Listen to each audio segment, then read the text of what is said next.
বিশ্বের অদ্ভুত বিয়ের ঐতিহ্য।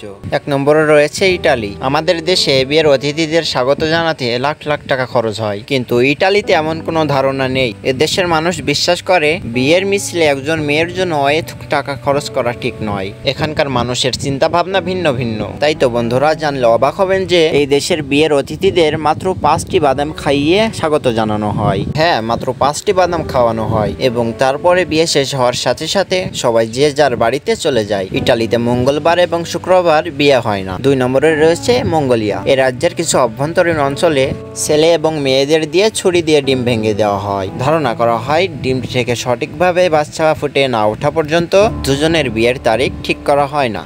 সঠিকভাবে বাচ্চা না দেখলে ডিম ভাঙার প্রক্রিয়া চলতেই থাকে। 3 নম্বরে ইন্দোনেশিয়া। এই রাজ্যের বিয়ের প্রথার কথা শুনলে চমকে যাবেন। এখানে নতুন দম্পতির বিয়ের পর 3 দিন টয়লেট ব্যবহার করার স্বাধীনতা নেই। তাদের কম খেতে বলা হয় এবং 3 দিন পর তাদের সাধারণ রুটিনে তারা ফিরে আসতে সক্ষম হয়। 4 নম্বরে সুইডেন। এই ঐতিহ্য শুনে আপনি হাসতে হাসতে পাগল হয়ে যাবেন।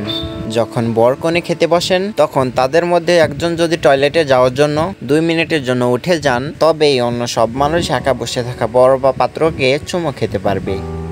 5 নম্বরে রোমানিয়া। রোমানিয়ায় যে ছেলে মেয়ে বিয়ে করতে চায় তারা কাউকে না বলে পালিয়ে যায়। তারা 2-3 দিন একা থাকে এবং গোটা বিশ্ব তাদের দম্পতি বলে। তারপর তাদের বিয়ে হয়। 6 নম্বর কেনিয়া। মাসাই মারা নামক একটি শহরে বাবা তার মেয়েকে অদ্ভুতভাবে বিদায় দেন। তারা তার মুখে ও বুকে থুতু দেয়। এরপর মেয়েটি তার স্বামীর সাথে যেতে শুরু করলে আর পেছন দিকে তাকায় না। 7 নম্বরে জার্মানি।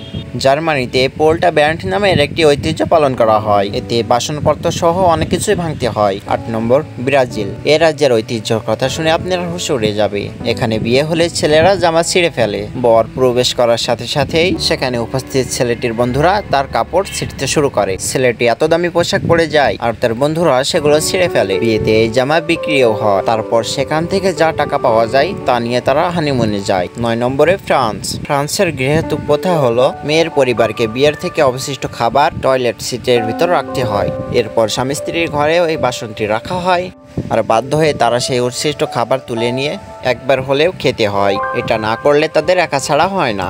এই ঐতিহ্যের কোনটি বেশি মজার সেটা আপনি জানাবেন কমেন্ট করে। আর সেই সাথে এটাও জানাতে পারেন আপনার এলাকার ঐতিহ্য কি। তো দর্শক, আগামী ভিডিওতে আবার কথা হবে। আজ এখানেই বিদায় চাইছি। Thanks for watching. পুরো পৃথিবী যখন 2025 সালে বাস করছে, চীনারা তখন 50 বছর এগিয়ে। আমাদের দেশে একটা ওভারব্রিজ বা কালভার্ট বানাতে মাসের পর মাস লেগে যায়। সেখানে পুরো একটি রেলওয়ে স্টেশন তৈরি হয়েছে মাত্র 9 ঘন্টায়। এই অবাক করা ঘটনাটি ঘটেছে চীনের ফুজিয়ান প্রদেশে। 1500-র বেশি প্রকৌশলী, শ্রমিক আর কর্মী একসাথে কাজ করে এই অসম্ভবটি সম্ভব করা হয়েছে। রেল যোগাযোগ যেন বিঘ্ন না হয় সেজন্য মধ্যরাতে শুরু হয়েছিল কাজ।